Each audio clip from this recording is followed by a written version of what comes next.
കൃത്യമായി രണ്ട് നിലപാടുകൾ, ആ രണ്ട് നിലപാടുകൾ ഉള്ള ആളുകൾ ഇരിക്കുന്നു, ചർച്ച ചെയ്യുന്നു. ഒന്ന് മർക്കസുദ് ദഅവ, മറ്റൊന്ന് KNM. ആ രണ്ടു കൂട്ടരും അങ്ങോട്ടും ഇങ്ങോട്ടും ചർച്ച ചെയ്യുന്നു, എന്നിട്ട് തീരുമാനമെടുക്കുന്നു. എന്താ തീരുമാനം? ഒന്ന്, ഖുർആനും ഹദീസും മനസ്സിലാക്കുന്നതിനും വ്യാഖ്യാനിക്കുന്നതിനും മതപരമായ കാര്യങ്ങൾ സ്വീകരിച്ചാചരിക്കുന്നതിനും സച്ചരിതരായ മുൻഗാമികളുടെ മാർഗമാണ് അവലംബിക്കേണ്ടത്. ഈ മാർഗമാണ് മൻഹജുസ് സലഫുസ് സാലിഹ് എന്നതുകൊണ്ട് ഉദ്ദേശിക്കുന്നത്. മൻഹജ് പ്രമാണമല്ല, പ്രമാണങ്ങളോടുള്ള സമീപന രീതിയാണ്. സ്വഹാബത്തിന്റെ ഇജ്മാ എന്നതൊരു പ്രമാണമാണ്, മൻഹജല്ല. ഒരു സ്വഹാബിയുടെ ഒറ്റപ്പെട്ട അഭിപ്രായം പ്രമാണമാണെന്ന് പറയാവതല്ല.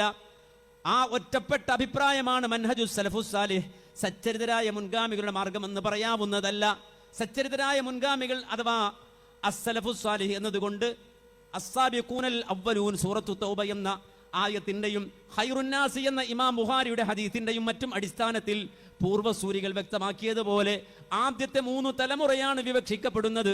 ഉത്തമ തലമുറകൾ ജീവിച്ച കാലഘട്ടത്തിൽ ഉടലെടുത്ത പിഴച്ച കക്ഷികൾ സലഫുസ് സാലിഹുകൾ എന്നതിന്റെ വിവക്ഷയിൽപ്പെടാത്തതുപോലെ സച്ചരിതരായ മുൻഗാമികളുടെ മാർഗം അവലംബിക്കുന്ന പിൽക്കാലക്കാർ സലഫികൾ എന്ന് വിശേഷിപ്പിക്കപ്പെടുന്നു.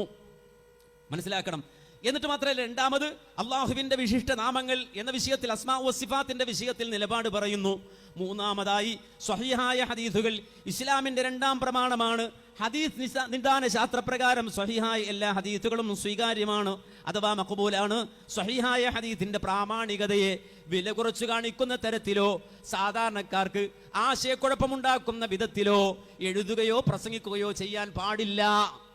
ഇതൊക്കെ തീരുമാനം എടുക്കുകയാണ്.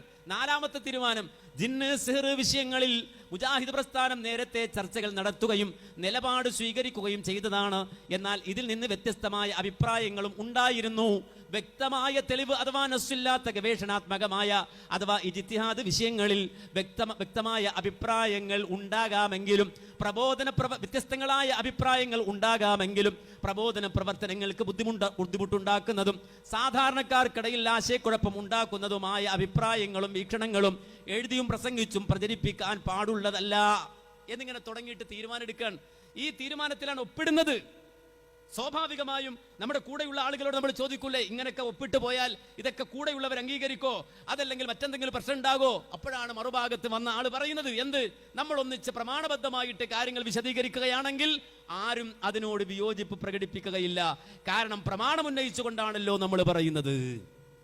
അപ്പൊ ഇത് വായിച്ച് ഇത് ക്ലിപ്പിട്ടിട്ട് പറയാണ് ആ തരത്തിൽ അല്ലാതെ വേറെന്തോ അഡ്ജസ്റ്റ്മെന്റ് നടത്തുകയാണ് ചെയ്തത് എന്നാണ്. ഇനി അതുമാത്രമല്ല, അദ്ദേഹം അവസാനമായി കൊണ്ടുവരുന്നത് എന്ത്, ഈ സിഹിറിന്റെ വിഷയത്തിലോ, സിഹിറിന്റെ വിഷയത്തിൽ നിങ്ങളൊന്നിച്ചോ, നിങ്ങളൊന്നും അന്വേഷിക്കാതെയാണോ സ്റ്റേജ് കെട്ടി പ്രസംഗിക്കുന്നത്?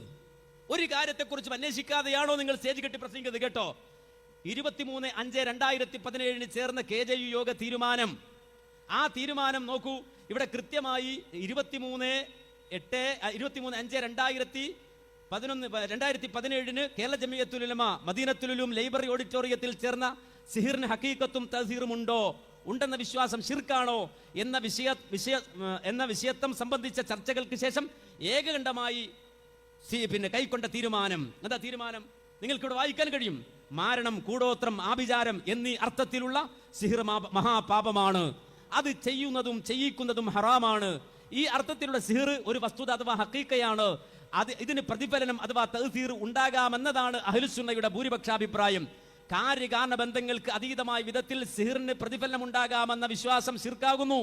എന്നാൽ കാര്യകാരണ ബന്ധം അവ്യക്തമായ വിധത്തിലുള്ള പ്രതിഫലനം ഉണ്ടാകാമെന്ന് കരുതുന്നത് ശിർക്കല്ല. എന്നാൽ ഇതൊരു പ്രബോധന വിഷയമാക്കാൻ പാടില്ല.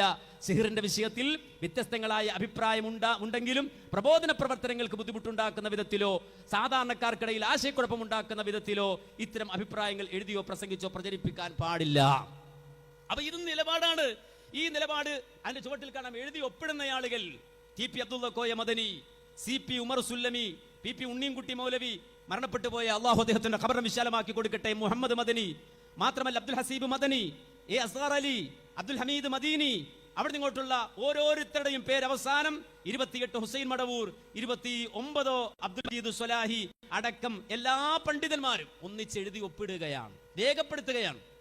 അപ്പൊ ഈ രൂപത്തിൽ ചർച്ച ചെയ്ത് കാര്യങ്ങൾ തീരുമാനിച്ച് ഖുർആന്റെയും സുന്നത്തിന്റെ അടിസ്ഥാനത്തിൽ ഏകോപിപ്പിക്കുമ്പോ അതിൽ പിന്നെ പ്രശ്നമുണ്ട് എന്ന് വരുത്തി തീർക്കാൻ ശ്രമിക്കുന്നത് മസ്ലഹത്ത് ആഗ്രഹിക്കുന്ന, ഗുണം ആഗ്രഹിക്കുന്ന, സമൂഹത്തിന്റെ നന്മ ആഗ്രഹിക്കുന്ന ആളുകൾക്ക് ഗുണകരമാണോ എന്ന് നമ്മൾ ആലോചിക്കേണ്ടതുണ്ട്.